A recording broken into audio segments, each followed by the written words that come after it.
everyone, my name is Ankita and I welcome you all into this introductory tutorial on machine learning using Python.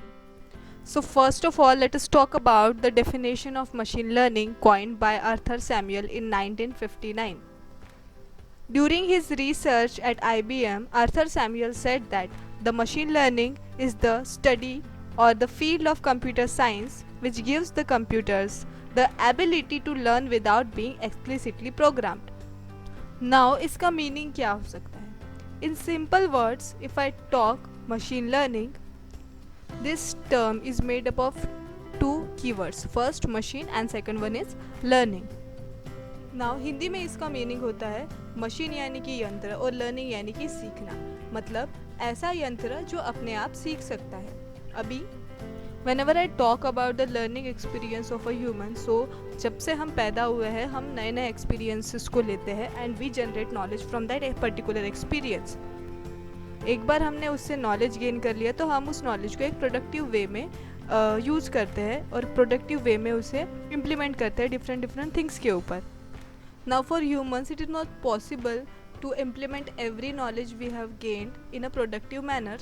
इसीलिए हम क्या करते हैं, use करते हैं मशीन्स को, बिकॉज मशीन्स जो है वो ह्यूमंस के दिए हुए इंस्ट्रक्शंस को फॉलो करते हैं और काफ़ी फास्ट वे में भी वर्क करते हैं. If I talk about the calculator, अगर हमारे पास कोई एक्सपोनेंशियल ट्रिग्नोमेट्री का इक्वेशन रहता है तो उसको सॉल्व करने के लिए जितना टाइम हम ह्यूमंस लेते हैं उससे कहीं कम टाइम एक कैलकुलेटर ले सकता है और काफ़ी इफेक्टिव रिजल्ट भी हमें वो प्रोड्यूस करता है. So we use machines to make the complex task much easier, जो ह्यूमंस के लिए काफ़ी हेक्टिक हो जाते हैं इम्प्लीमेंट करने के लिए या फिर उन्हें सॉल्व करने के लिए.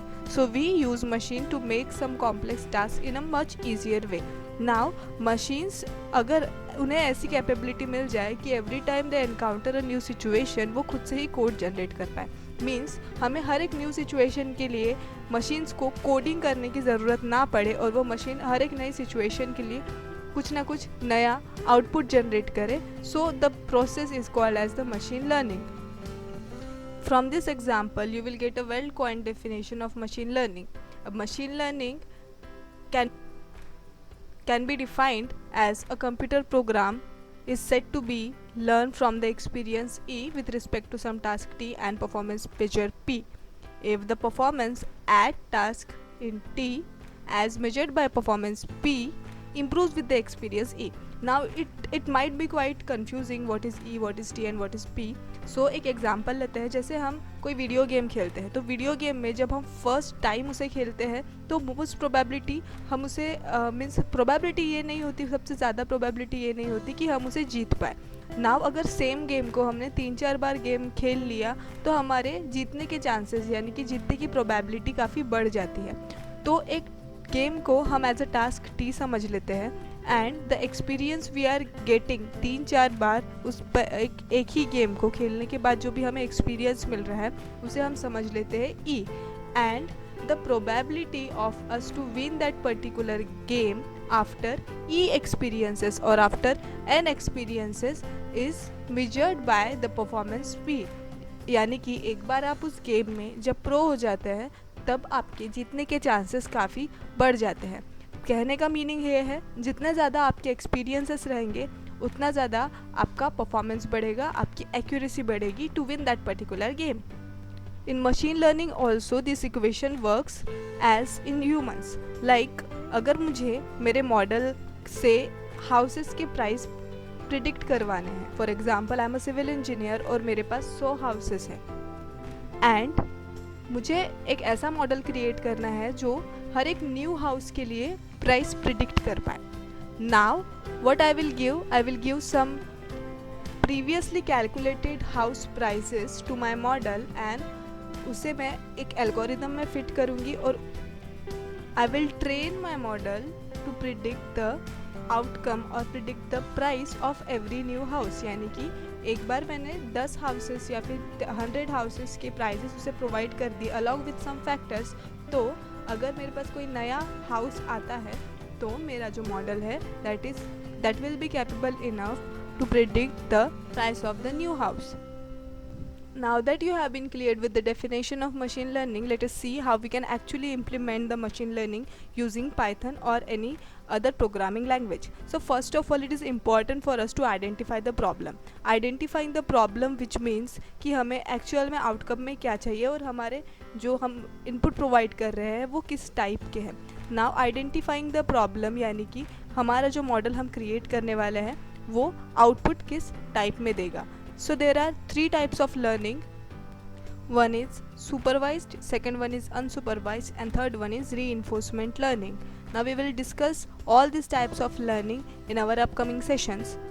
Thus identifying a problem means कि वो particular problem किस type के learning में आता है. एक बार हमें उस problem को identify कर लिया, then हमें data set ready करना होता है. जब हम real time data set की बात करते हैं, real time data की बात करते हैं, तो उसमें काफ़ी सारे इम्प्योरिटीज़ आ जाती है, काफ़ी सारे मिसिंग वैल्यूज़ आ जाती है, या फिर काफ़ी सारे आउटलेयर्स आ जाते हैं. आउटलेयर्स एज इन जो हमें अनवांटेड डेटा रहता है वो रहता है. और रियल टाइम डेटा कभी भी स्ट्रक्चर्ड नहीं रहता है, that is always in an unstructured manner. So unstructured data को हम एक मशीन लर्निंग मॉडल में डायरेक्टली इम्प्लीमेंट नहीं कर सकते. So we need to preprocess that data, we need to make the data ready, and then once our data is ready we will implement that particular data along with a particular algorithm. और yes उसके पहले हमें कौन सा algorithm choose करना है for that particular data, मतलब data को देख के कौन सा एल्गोरिदम रहेगा उसके ऊपर जो वर्क करेगा एफिशिएंटली, ये हमें चेक करना पड़ेगा. देन एक बार हमने चेक कर लिया कि एल्गोरिदम कैसे इफेक्टिवली वर्क करता है, देन हमें इसे एक कंप्यूटर प्रोग्राम में इम्प्लीमेंट करना पड़ेगा. We will implement that particular data along with that algorithm in a Python program, or you can say in a R program. Once that you have fit the model with the algorithm, then हमें in the end ये check करना पड़ेगा, this is so much important to check कि whether our model has trained accurately or not. means एक बार हमने अगर model को ट्रेन कर दिया तो हमारा मॉडल कितने % एक्यूरेटली रिजल्ट प्रोवाइड कर रहा है. We need to check that which is called as the accuracy score of that particular model. एक बार हमने जब मॉडल को ट्रेन कर दिया so we need to check the result. जैसे फॉर एग्जांपल जैसे हम क्लास में पढ़ते हैं तो क्लास में टीचर हमें कुछ डेटा या फिर कुछ questions and along with that answers हमें सिखाते हैं, हमें पढ़ाते हैं. लेकिन जब हम एग्ज़ाम देते हैं तो एग्ज़ाम में हमें सिर्फ क्वेश्चंस मिलते हैं, उसके आंसर्स हमें खुद प्रिडिक्ट करने पड़ते हैं. तो मशीन लर्निंग मॉडल में भी हम पहले उसे ट्रेन करेंगे विद सम क्वेश्चंस एंड उस क्वेश्चन से एसोसिएटेड आंसर से, एंड जब हम उसके टेस्ट लेंगे, जब हम उसके एक्यूरेसी स्कोर को चेक करेंगे, तब हम उन्हें कुछ ऐसे क्वेश्चन प्रोवाइड करेंगे जिसके आंसर उसे प्रिडिक्ट करने पड़ेंगे. एंड अलॉन्ग विद दैट जैसे हमारा रिजल्ट आता है, हमें मॉडल का भी एक रिजल्ट प्रोवाइड करना होता है which is calculated by the accuracy score. Now that एक बार हमने एक्यूरेसी कैलकुलेट कर ली तो if it is greater than 80 और इफ़ इट्स ग्रेटर दैन 90, सो ही हम ये कह सकते हैं कि हमारा जो मॉडल है it is capable enough to work for an industry. यानी कि कोई अगर मॉडल है जो 100% एक्यूरेसी प्रोवाइड कर रहा है या फिर जो अबाउ 90% एक्यूरेसी प्रोवाइड कर रहा है, तो it is called as a good model and it can be used for the working purposes. Now that you have cleared with the definition and implementation of machine learning, so we will talk about the types of learning and how we can implement that in a Python program in upcoming sessions. Thank you so much.